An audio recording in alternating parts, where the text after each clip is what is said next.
इन सभी बातों से हम भली भांति परिचित हैं। वैसे आपका जन्म तो डॉलर सिटी में हुआ और उसकी एक अपनी पहचान है, लेकिन उसके बावजूद भी आपने अपनी सेवा का क्षेत्र अंत्योदय को चुना। आपने हमेशा एक डॉलर सिटी के भी उस तबके की चिंता की जो दबे कुचले और कुछ वंचित परिवार थे, उनकी चिंता की। आदरणीय सभापति जी, मैं उन दो घटनाओं का जरूर जिक्र करना चाहता हूं जिसको कभी मैंने आपसे, आपके परिवारजनों से भी सुना है और जिसने आपके जीवन पर बड़ा प्रभाव पैदा किया है। बाल्यकाल में अविनाशी मंदिर के तालाब में आपका डूबने की संभावनाओं के बीच की अवस्था आपके लिए हमेशा रहा है कि मैं तो डूब रहा था, किसने बचाया, कैसे बचाया पता नहीं, मैं बच गया।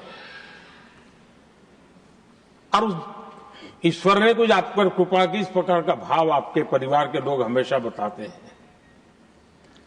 और दूसरा जो हम सब बहुत बारीकी से जानते हैं, जब कोयम्बतूर में लाल कृष्ण आडवाणी जी का यात्रा होने वाली थी, उसके कुछ समय पहले एक भयानक बम ब्लास्ट हुआ। शायद 60-70 लोग मारे गए। भयंकर बम ब्लास्ट था और उस समय आप बाल बाल बच गए थे। इन दोनों में जब आप ईश्वरीय शक्ति का संकेत देखते हुए अपने आप को समाज के प्रति अधिक समर्पित भाव से काम करने की जो आपने वजह के रूप में उसको कन्वर्ट किया, ये अपने आप में एक सकारात्मक सोच से बना हुआ जीवन का प्रतिबिंब है। आदरणीय सभापति जी, जो एक बात मैं जानता नहीं था लेकिन अभी मुझे पता चला, आप शायद अभी